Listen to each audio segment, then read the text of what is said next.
Mis queridos hermanos, nos encontramos de nuevo para seguir estudiando el apasionante tema del mensaje de los tres ángeles. Recuerda que el mensaje de los tres ángeles es lo que le da identidad, motivo y movimiento a la iglesia. De acuerdo a la decisión que nosotros tomemos con respecto al mensaje de los tres ángeles, se determinará nuestro destino, unos para muerte eterna y otros para vida eterna. Hoy me encuentro grabando este video.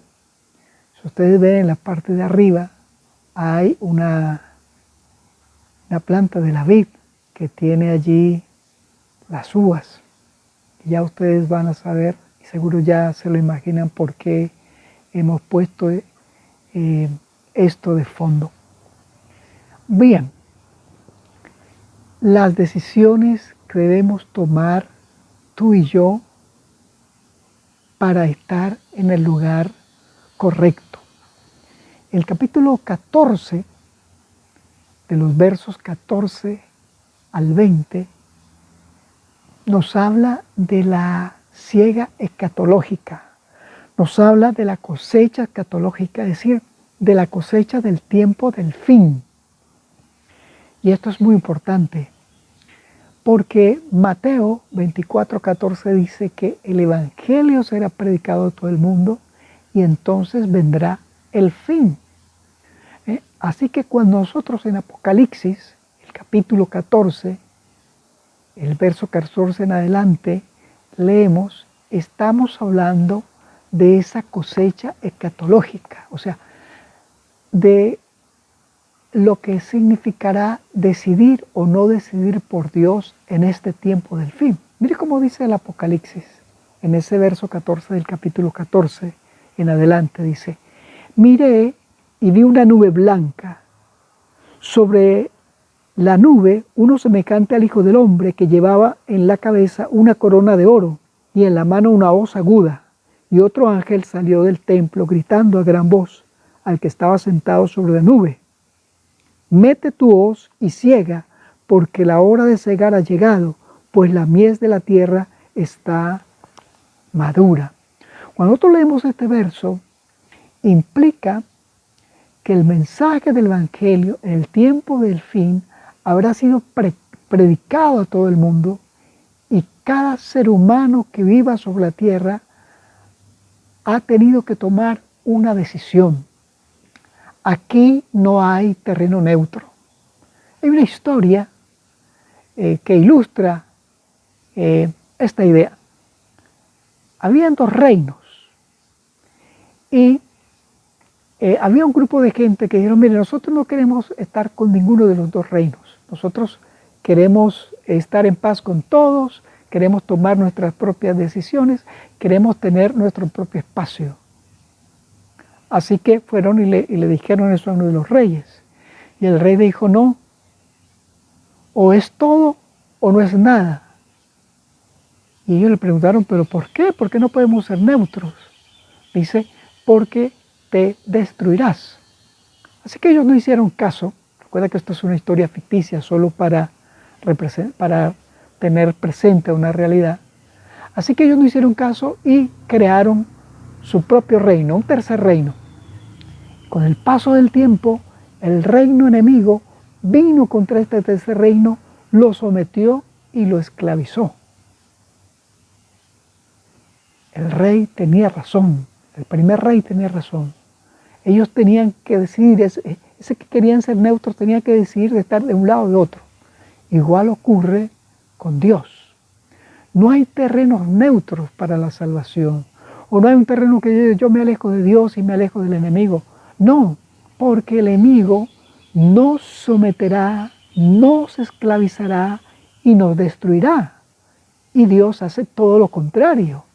Dios nos toma, nos limpia, nos perdona, nos transforma y nos dará vida eterna.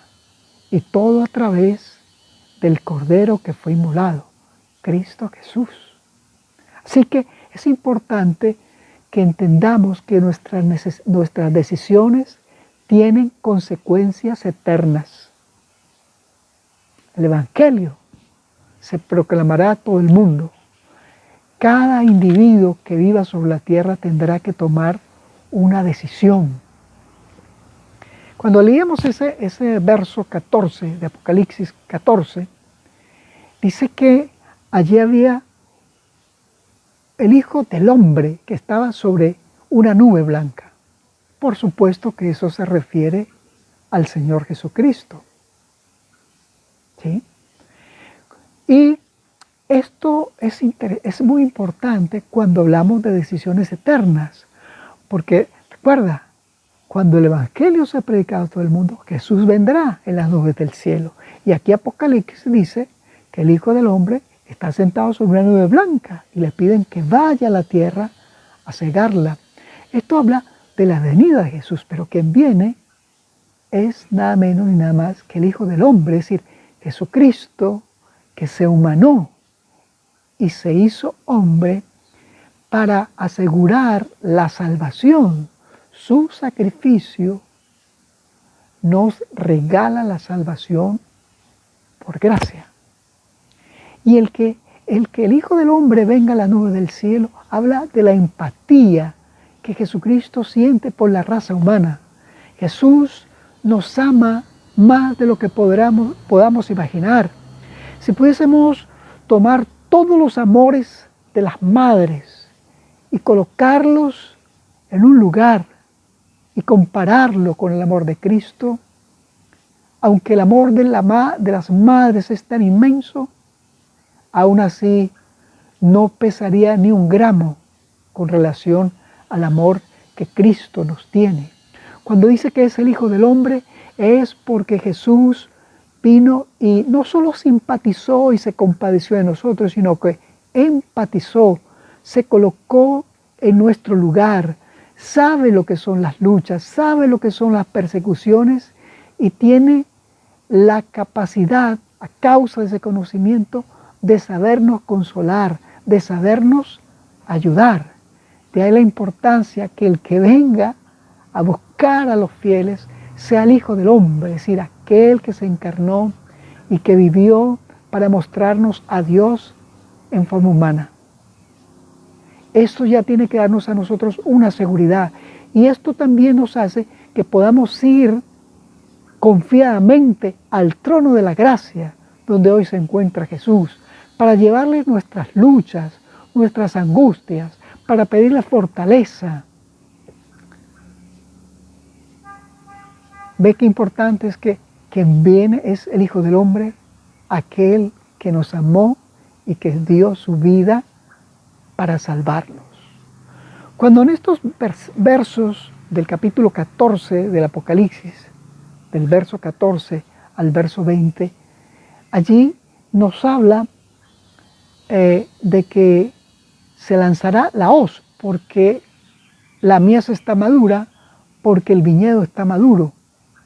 Esto de la mies es un recordativo, y como lo entendía el pueblo de Israel, como lo dijo el profeta Jeremías, el profeta Joel, el profeta Isaías, cuando Dios hablaba de la siega, de cosechar, hablaba cuando Dios habría de traer a juicio a los que perseguían al pueblo de Dios, a los que habían amargado la existencia del pueblo de Dios.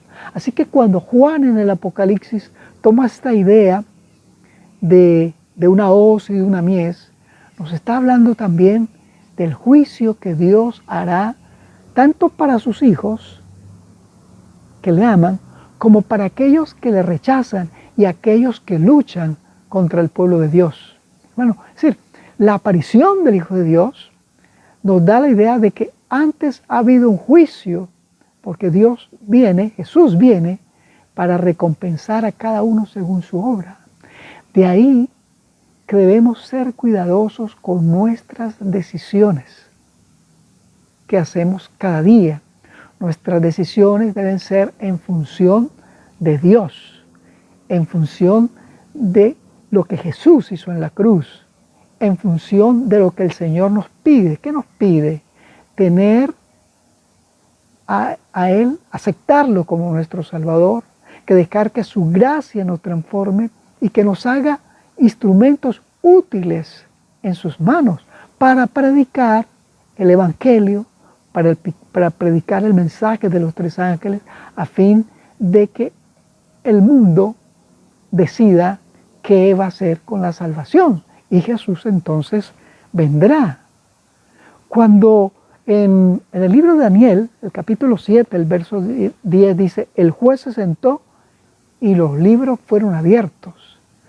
Todos los seres humanos seremos juzgados delante de Dios por las cosas que hemos hecho.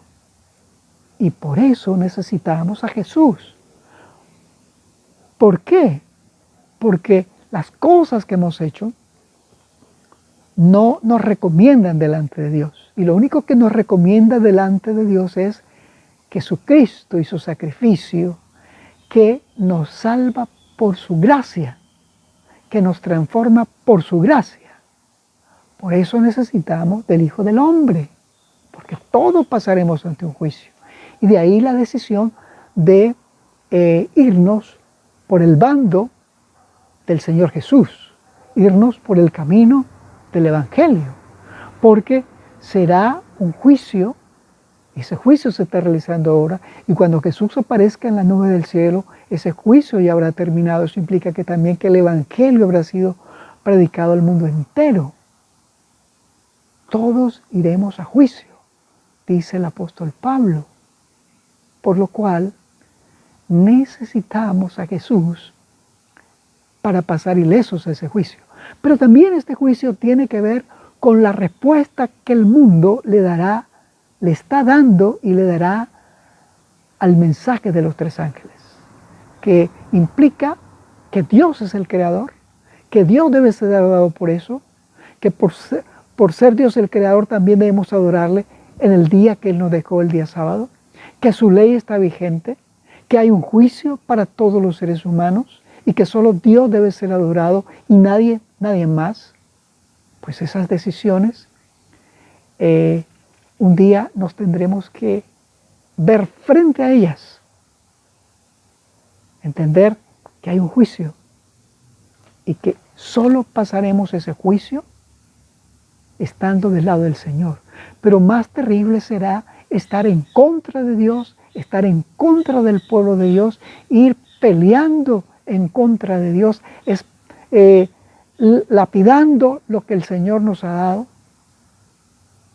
Es una pena de aquellos que luchan contra el pueblo de Dios y un día descubrirán que han tomado la peor decisión de sus vidas, porque su recompensa será, o sea, el resultado de sus decisiones será muerte eterna. Cuando seguimos leyendo el libro del Apocalipsis, ese capítulo 14, el verso 15 dice algo maravilloso. Vamos a leerlo otra vez. Dice, y otro ángel salió del templo gritando a gran voz. Dice, el que estaba sentado sobre la nube le dijo, mete tu hoz y ciega, porque la hora de cegar ha llegado, pues la mies de la tierra está madura. ¿Y quién mete esa hoz? Pues en el verso 14 lo dice.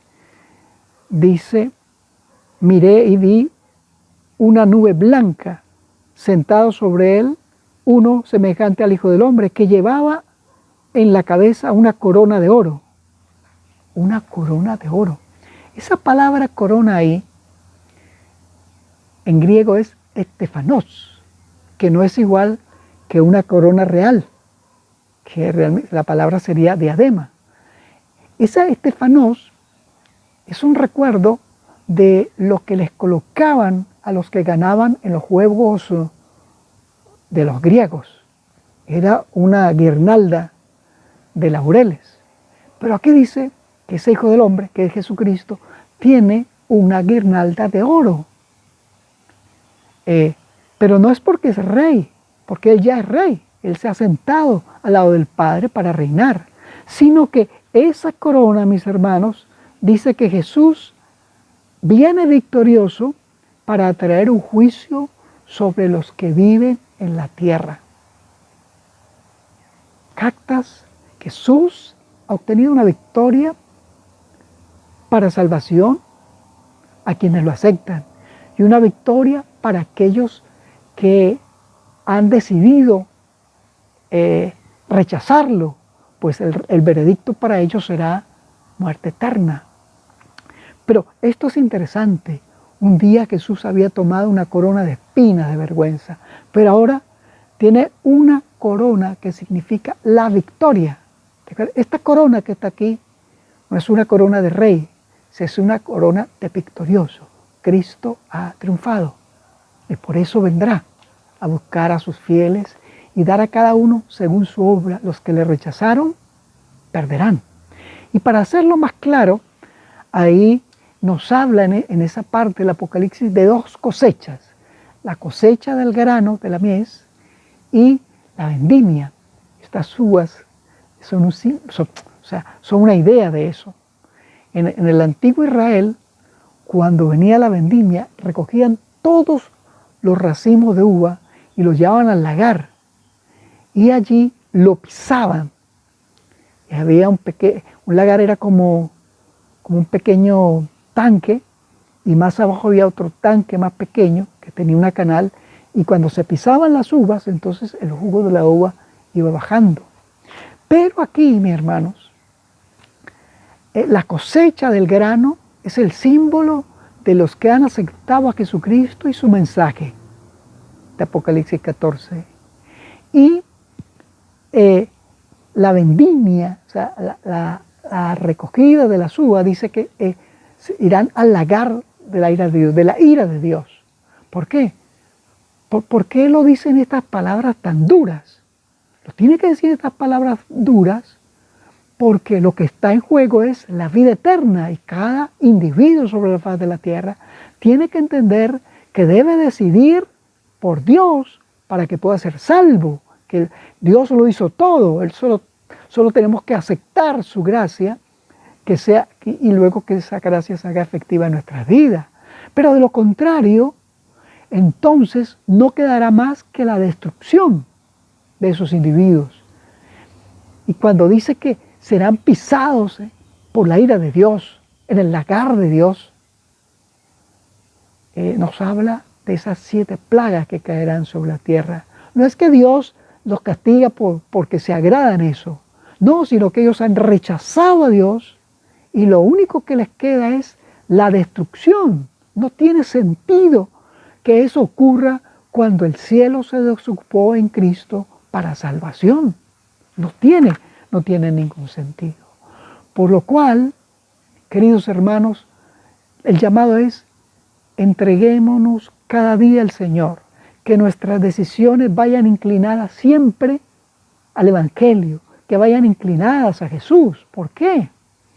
Porque si lo vamos haciendo constantemente, cada día, pidiendo el bautismo de su Espíritu, pidiendo la gracia que transforma, mi vida se irá transformando, cosa que cuando la cosecha llegue, yo pueda estar en la cosecha del grano maduro, que es el símbolo de los salvados, y no estar en la vendimia de las uvas que serán pisadas en la ira de Dios.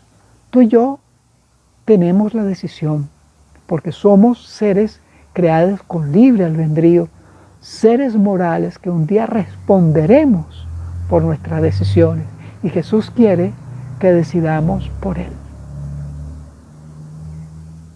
Le invito a que oremos. Señor Jesús, gracias porque tú lo has hecho todo para salvarnos. Aquí estamos para pedir el perdón de nuestros pecados, para pedirte que tomes nuestros corazones.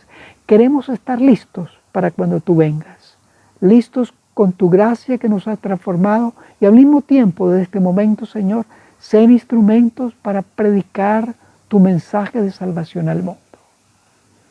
Tómanos, porque lo rogamos únicamente en tus méritos, querido Jesús. Amén. Queridos hermanos, si Dios lo permite, nos veremos la próxima semana.